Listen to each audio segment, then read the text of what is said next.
Welcome to Creekside Chats with Successful Real Estate Investors, brought to you by Steed Talker Capital, promoting prosperity and harmony to help you flourish in all areas of life. Join in as we explore the motivations and goals of real estate investors and how their ability to invest abundantly has provided them with the time and freedom to contribute to the world in a creative and thoughtful way. Now please welcome your host, Dr. Allen. I'm your host, Dr. Allen. Today's guest is a former news anchor and sports reporter. He is currently the lead multifamily sponsor and equity owner of 420 units across 5 properties worth over $48 million. He holds an MBA and graduated summa cum laude with a bachelor's in journalism and mass communication. Welcome, Sap Haptonstall. Hey, thanks so much, Dr. Allen. Appreciate you reaching out and giving me the opportunity to be on the show. I'm excited to be here, and hopefully we can provide some value for your listeners. Robert Frost, some time ago, penned these famous words: 2 roads diverged in the world, and I took the one less traveled by, and that has made all the difference. There's a whole lot more meaning in the poem than what those last famous words give us. Primarily, what he is telling us is that road less traveled is the road that leads us to the truth of who we are as an individual. Tell us about a major fork in your road that has taken you to where you are today.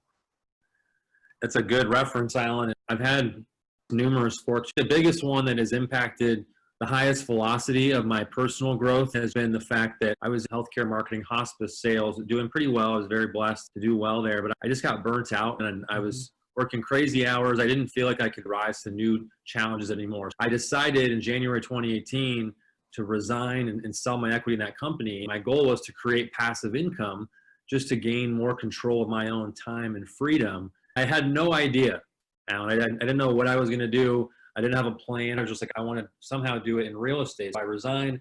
I lived off of savings for over a year, just trying to figure out different things within real estate. And I discovered multifamily syndication. I think your quote from Robert Frost really resonates with me, because a lot of people at the time told me I was crazy or don't do that, and it was discouraged by even like friends and family. But for me personally, taking that road less traveled, so to speak, really helped me to endure a lot of adversity and personal growth, and then just create like a relentless mindset where I'm not really worried about what other people think. Whereas before I was very concerned about others' opinions. So that's how that would relate to me, I would say. That is interesting how you have come to the point where others' opinions are not as important as they used to be. Tell us about that journey. I'd like to get there. Yeah, no, absolutely. Yeah, I was born and raised here in Phoenix, so I lived here in Phoenix, Arizona my entire life, really.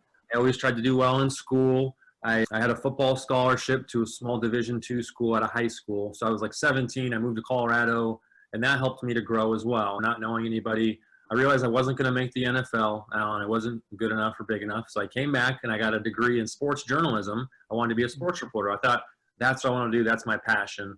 So I was a live news anchor for a short time on Arizona PBS, and I hosted a show on Fox Sports Network Arizona, which was really cool at first, being on live TV, the adrenaline rush, all that stuff. But then I quickly realized you work crazy hours. You don't make a lot of money doing that. It wasn't really what I thought it would be. I'm a big sports fan, but when it's your job, it's not the same. And so I graduate 21, and I have all this school debt. I had to take out loans for that. And I was like, man, I don't want to do journalism. I need to make money. I need to kill debt. And so while I was going to school, I was working full-time nights and weekends delivering medical equipment, just like an odd job I had gotten through a girlfriend's dad at the time. And he had introduced me to like healthcare sales. Hey, you can make pretty good money doing this, good money doing that. And so I got into hospice sales, essentially, which is basically like mobile nursing for people who have terminal illnesses paid for through their Medicare. And so my job was to just wake up in the morning, drive all around Phoenix, and start walking into doctors' offices, hospitals, assisted living, build relationships with these people, physicians, social workers, nurses. And when they had somebody who needed hospice, they call me. I meet with them and educate them. So it's something I never imagined I would get into. It was just about a very odd thing, but it's a very competitive and lucrative private business industry. And I was fortunate to do very well at it. I was probably one of the top marketers in this market, and this is the #1 hospice market in the country. So I was, at a young age, I was making like 6 figures. By the time I was 23, I was making over 150K. I bought my house. I was making more money than both my parents combined.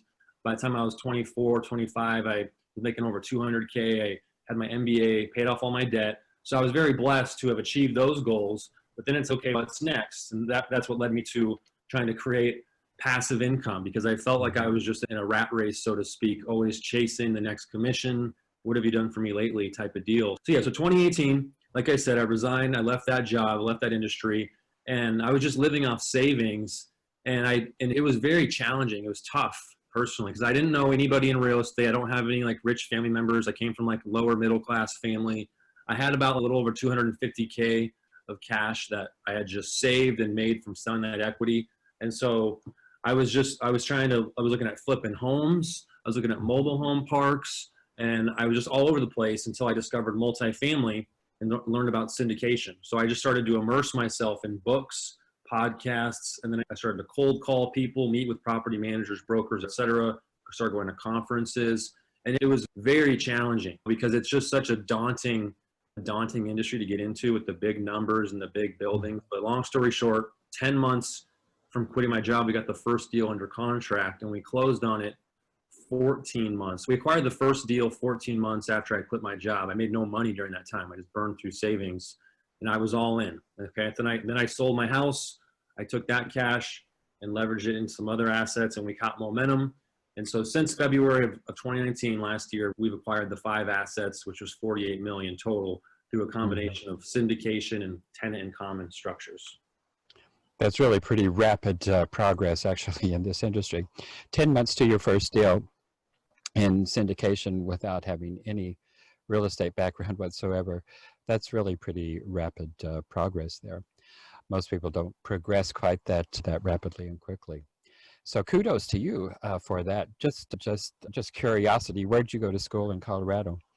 Yeah, so at the time it was in Grand Junction, Colorado. It was called Mesa State. Mesa State, okay. Yeah, it's now called Colorado Mesa University. So it was a Division II school for sports.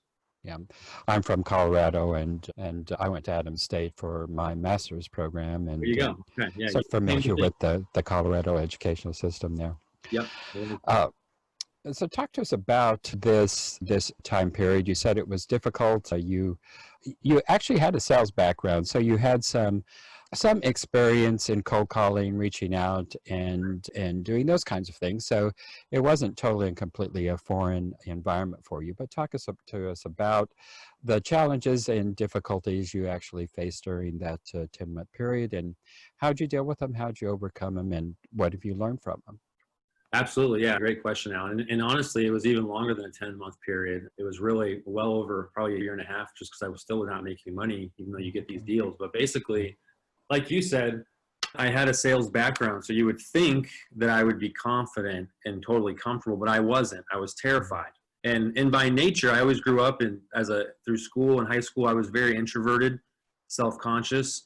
And when I decided to go to journalism school and I pushed myself to be like on air, that was so terrifying. Like I was always shaking. I just wouldn't show it. You know what I mean? Just fake it till you make it type of deal. And that helped me to try to overcome a lot of that stuff. But then I went to the sales, being that confidence. But when it came to multifamily and real estate, I felt like I didn't belong, because not only do I not have any experience, do I not have any connections, I'm not wealthy. And you think that people who own these apartment buildings are just super millionaires who don't talk to anybody and they're secretive, whatever. And so for me, not only did I not have any experience or any contacts, I was young. So I was used to facing those perceptions of being young or a kid and people not taking you seriously.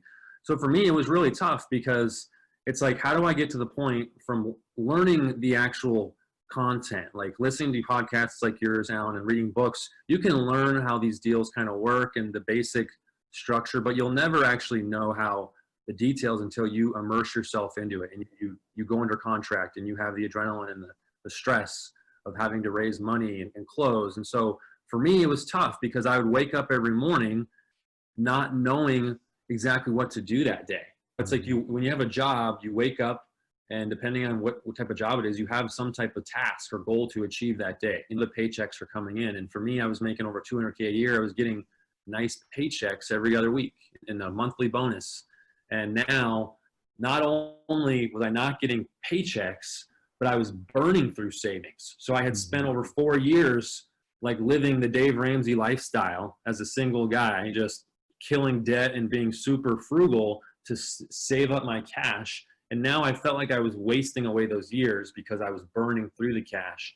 And when you wake up and you don't have anybody that you can really talk to or that's going through the same thing, it's very discouraging because I didn't know if I was making progress or not. Mm-hmm. You know what I mean? It's I can learn this, but is this actually getting me closer? I think one of the biggest turning points was for me is when I actually started reaching out to the real estate professionals and setting up meetings, which was scary. Like you can read all the books, do all the podcasts, understand how things generally work. But for me, I read Ken McElroy's book, The ABCs of Property Management. And he talks about how when you want to find a good property management company, you go to a website called irem.org and you find what's called an AMO, an accredited management organization. So I did that. I went on the website. I looked up 5 of these property management companies that were in the Phoenix area. I read a couple other property management books, and I literally just made 5 pages of questions, just vetting these companies on their operational processes, accounting processes, reporting, all that stuff. So I at least sounded smart. And then I started cold calling these people and setting up meetings. And I said, and here's the thing, like you don't ever want to lie, but in real estate, people don't want their time to be wasted. Okay. So you need to come in with some type of confidence, or you need to at least demonstrate that you have some type of credibility or background. So what I did, Alan, is I told these people, I said, hey, my name is Zach Haptonstall. I've got a healthcare background. I have a large network of physicians and healthcare business owners, and we're entering the real estate industry, and we're going to be syndicating large assets. I'd like to meet with you. We're looking to partner with a property management company. And I try to appeal to them. I say, we plan to scale up quickly and we want to stay loyal to one management company. And so we'd like to meet with you, so that they would give me their time, so that they see, okay, maybe these guys are for real and we can grow with them. So I met with 5 different management companies, and I was really nervous at first. Each meeting you get a little more confidence, right? Because you feel like you can talk the talk and you belong. So I wear a suit, wear a tie, try to look as presentable as possible. You don't want to overcompensate and try to be like too fake or smarty pants, but you want to try to just act professional. And so basically I would ask them all these questions. I'm taking notes, and you start to learn different names in the industry. And at the end of each one of these meetings, Alan, what I would do, I said, can you please recommend to me brokers, lenders, insurance, attorneys? And I get these names, and all these real estate, just like any industry, it's a small world, right? Everybody's relationship based. So you have a good meeting, you get these names, and then I call the lender and I say, hey, Mr. Lender, my name is Zach. I got your name and number from property management company. We're looking to scale out, blah, blah, blah. And they say, oh yeah, I know that guy. Okay, great. Yeah, let's set up a meeting. So it's like you're taking referrals from other people, even though you just met them, and you're just leveraging their name. And I would do the same thing. And so the scariest thing was meeting with brokers. Okay, so the brokers, because there's just this big perception that there's these big bad brokers who they don't want to screw around with newbies or beginners, and you don't want to waste their time, and they make all this money. And I thought that way. And so people need to get over that. Okay, the brokers are just normal people, just like anybody else. They're essentially just salespeople. They're really chasing commissions. That's the only way they get paid. So a lot of them only get paid maybe 2 or 3 times a year, if that, when they're selling these deals. So if you want to get into it, you need to partner with a property management company. You need to get a lender and understand how these basic things work. And then you need to start meeting with brokers. And it's not going to happen super quickly, but you can pound the pavement as far as just calling as many brokers as you possibly can. So I got brokers' names and numbers from meeting with other professionals and getting referrals. And then I would go on LoopNet. So LoopNet, LOOPNET.com, is like a public commercial real estate listing service, essentially. Most of the deals, if not all of the ones I've seen, like the apartment buildings, they don't pencil, like they're very overpriced. That's why they're on LoopNet. However, you can see which brokers have a lot of the listings. So you can see who are the bigger players in your industry, and you need to target a space. So everybody wants to try to go in, Alan, and they want to syndicate a 100+ unit deal, including me. That's what I wanted to do. And then you start to realize how overwhelming that is with how much money that takes, the balance sheet you have to qualify for that loan. So don't be afraid to start with a smaller asset. Like our first deal was a 36 unit deal, which was still pretty large, but you could do a 5 unit, a 10 unit, and you need to find the brokers that are selling those types of assets. So meet with them if you can. Meet with them at their office or a coffee shop, whatever. I did multiple different places.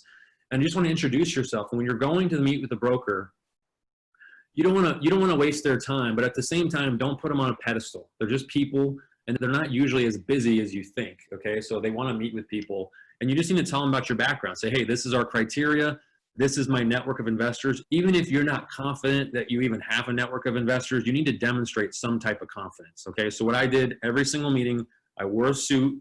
I told them, yeah, I'm from healthcare. I have physicians, healthcare business owners, even though I had no idea if my network would invest with me. They don't even know I'm doing this really. And then I would bring a proof of funds. So if you have some money in an account, then bring a bank statement, and just to show them, I would bring it at the end, just real quick flash, just say, hey, just so you know, this is what I would use for earnest money. We're serious. We're ready to enter the market. If you don't have a bunch of cash, it's fine. Don't worry about doing that.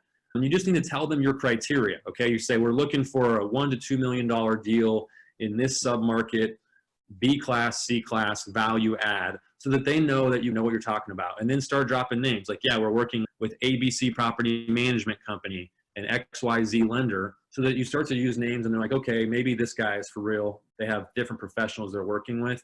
And then just they'll start to just send you deals. A lot of their deals are going to be crappy deals. They're going to be on market. Everybody's seen, right, that they can't sell, but that's okay. And then what you need to start doing, you need to start setting up tours. Okay. You need to crank as many tours as possible. And when I first started, I didn't want to waste their time, and I was hesitant to call a broker or email them and say, hey, can I tour this property? Because I wasn't confident that we could even take that property down, that we could even acquire it. But it doesn't matter, because these brokers, they need to show their seller, their client, that they're marketing it and that they're getting a lot of traffic. And so you're actually doing these brokers a favor by setting up tours. People need to understand, okay? A lot of them, they want to crank as many tours as possible, and sometimes they know the tours are never going to buy the deal. So you need to set up these tours. I always wear a tie. I go in there with a notebook. I review the offering memorandum of the deal so I have some background on it. And I'll even ask hypothetical questions that I may already know. You know what I mean? Just to sound smart or sound like I'm well-versed. And then I'll go in there and I'll start taking pictures of everything in the property. And I'll start asking questions. How are the roofs? What year is this? Is this individual HVAC, et cetera? And a lot of these deals, Alan, I know they're not going to pencil. We're not going to buy them. And I set up the tour anyways, especially if it's a broker that I haven't met and I'm trying to build a relationship. I'll set up a tour and I'll act like I'm interested, okay? Just so that you get in front of them, they see you, and then you want to give them feedback in a timely manner. Like in the next few days, get back to them and just say, hey, we've underwritten the deal. This is where we're at. We can't really get there. And I was really scared at first because I was like, anybody buying deals right now must be crazy. None of these deals are penciling. They're all overpriced, and it's truly a needle in a haystack. Okay. These like 95% of deals are not going to work. So you have to constantly be underwriting deals, touring deals, looking at them. And so don't be afraid to call a broker back and give them feedback and tell them you can't get to the price. Just say, hey, we're right here because of this. And at least it shows that you put the time in, because they're used to it. They're used to people turning down their deals constantly. So those are things you need to do. You need to start getting deal flow. And then the more meetings you have, the more tours you do, you're going to feel more comfortable. But I meet so many people. We have a meetup. So we have a lot of people who are aspiring investors who want to get into it. And they go to all these networking events and they listen to podcasts and they read books. And then a year later, I talk to them and I say, so what's going on? No, I haven't gotten the first deal yet, still working on it. And I say, how many brokers have you talked to? Like, how many deals have you toured? How many deals have you underwritten? And they haven't done any. They've done a couple. And you need to just start doing the exercise of meeting with the brokers, touring the deals, and underwriting. And I got one more point to this, and then I'll stop talking. You can ask your next question, Alan. And the best way to get deal flow, honestly, is to just go on the websites of the brokerage companies and sign up. Okay, so some of the top brokerages here in Phoenix, and they're national or international. So this applies for most markets. Like, go to the CBRE.com website, go to Northmark, Berkadia, Cushman Wakefield, Marcus and Millichap. There's all these large brokerage companies that are almost in every market. And if you go and you sign up just with your email and your name, you're going to get the deals that they have on market. You're going to get emails. Okay, so the email's going to come. It's usually going to say unpriced offering. So then you can just email the broker and ask for the financials, or a lot of them have online portals where you click the button, you just fill out an electronic confidentiality agreement, which is really a formality. It's not a big deal. They don't ever enforce those really.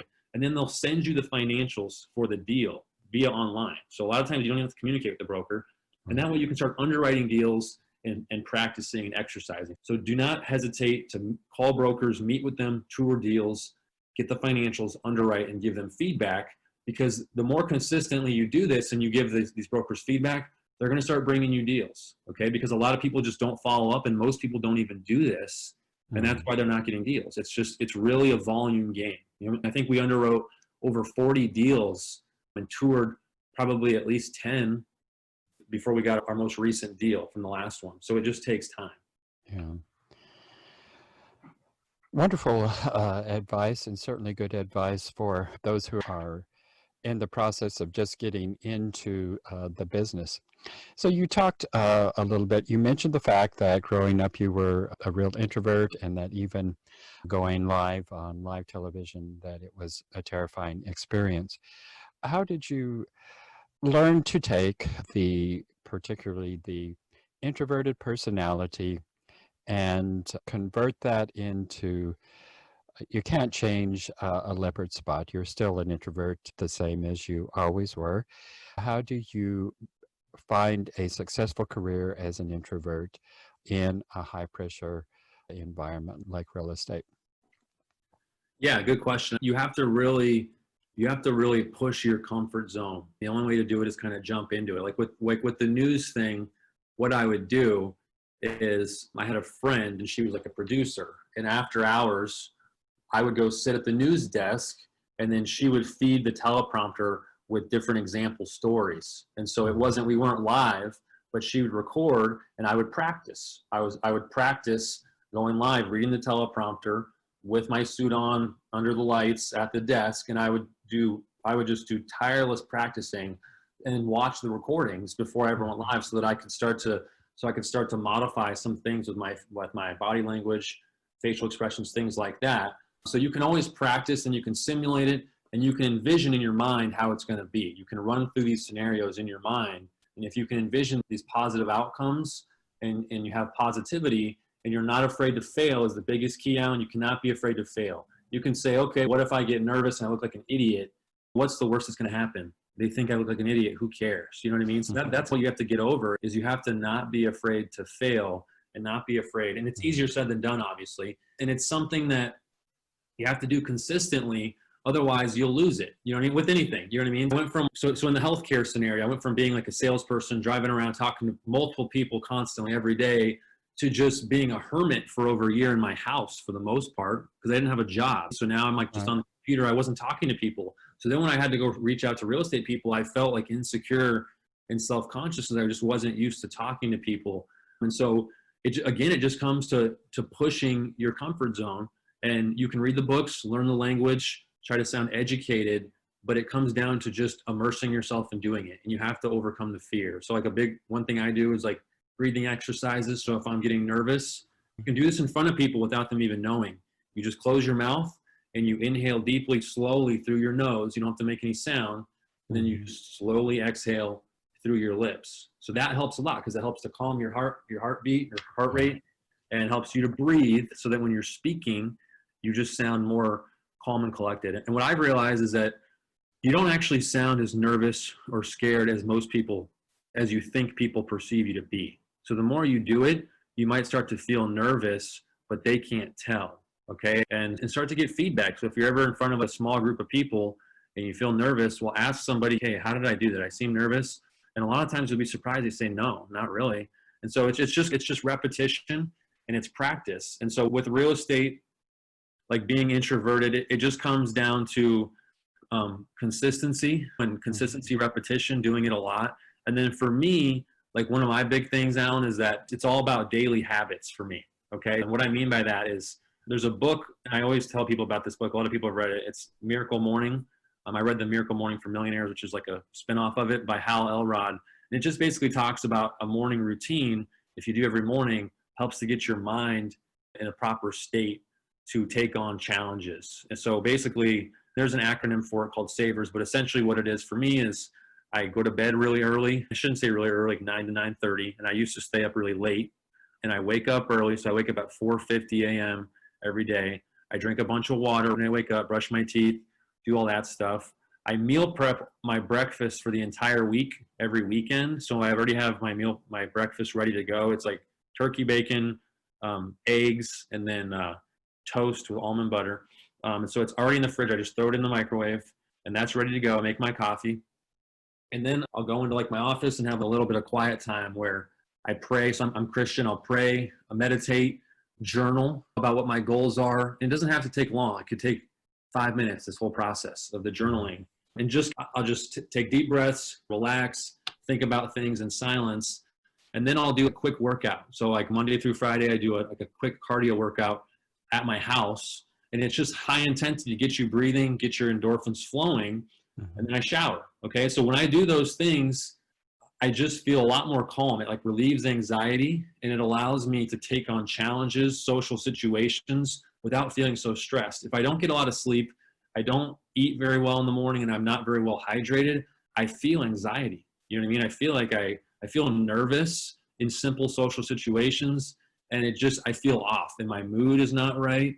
And so this is just like anatomical things. And it can be tough at first to be disciplined to do it, but when you get in the routine, you don't ever want to break it, because you realize how productive you are each day when you follow the routine, and you notice how unproductive and how crappy you feel emotionally and physically on days you don't do it. So for me, that was the biggest thing. And that took me like 6 months into quitting my job, Alan. Okay. So at first I was like staying up late, sleeping in, because I had no job to go to. So who cares? I had nowhere to be the next day. But about 6 months into it, I had read that book and started reading different books. And I really tried to focus on being consistent with that schedule.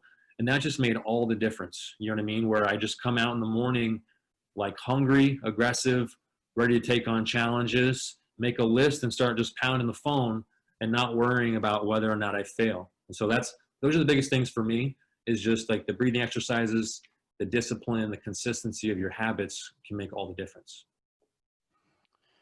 Talk to us a little bit here about where you find your deepest purpose and meaning, and how does that guide your life? Yeah, good question, Alan. I really feel like I found this during this period where I had no job, because it was just really discouraging. And so, like I said, I've always been Christian, but I wasn't really too immersed in my faith. And so I really became more immersed in my faith, where I truly believe Jesus Christ is my Lord and Savior. And I was praying every day. And I feel like my deeper purpose is not to just make money. I feel like it's about using real estate as a vehicle to achieve an abundance mindset, an abundance lifestyle, so that I can positively influence masses of people and inspire masses of people. And I actually say this every morning when I'm praying, is give me the strength to inspire other people and help other people. Because when I was going through this, I felt so defeated. I went from being like the confident, like all-star of my industry, to losing my self-identity and not having any confidence, because I'm not making any money, I don't have a job or anything like that. And I felt like intimidated by brokers and anybody who doubted me, because I was just like, what am I doing? You know what I mean? I can't do this. And I would meet with different people and tell them what I was going to do, and they don't take you seriously, and it's very discouraging. And so I promised myself that I won't treat other people that way, and that other people can achieve their goals, whether it's real estate or whatever. And so that is one of my true goals. And it's still abstract, and I don't know exactly what form it will take, but I like real estate because of the vehicle that it is, but it's not like I love architecture or buildings. It's not really my passion. I just like that it's a vehicle to get you where you want to be. You can scale it, and it's not rocket science either. Like, you don't have to, more millionaires are made in real estate than any other industry. You don't have to be like the next Elon Musk or like a technology inventor to get wealthy in real estate. You just have to understand the fundamentals. You have to work hard and be disciplined, and then you have to just build good relationships, and you will achieve wealth over time. My deeper purpose is to really try to help influence other people. And I think real estate right now is a good way I can do that. And I think that will evolve into other industries or other walks of life as I go along. Sounds like a good plan there. Thank you. Well, Zach, it has been a pleasure talking with you today, and you have certainly shared some deep wisdom and deep insights, and I appreciate you being open with those and sharing those with our community here.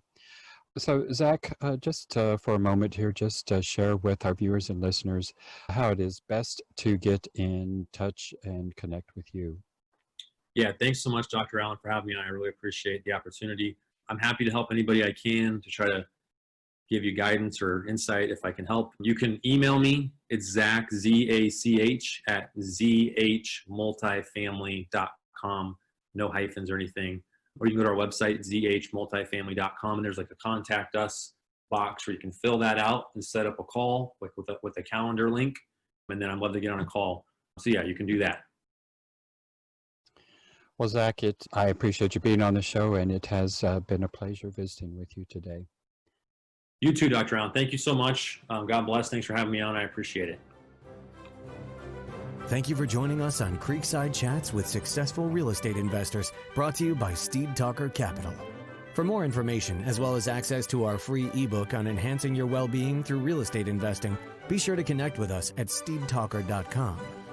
As part of our efforts to make the world a better place, Steed Talker Capital contributes to activities and organizations committed to better understand the equine and enhance the humane treatment of horses worldwide. Steed Talker Capital, working for a world where all creatures, great and small, flourish abundantly. Connect with us at steedtalker.com.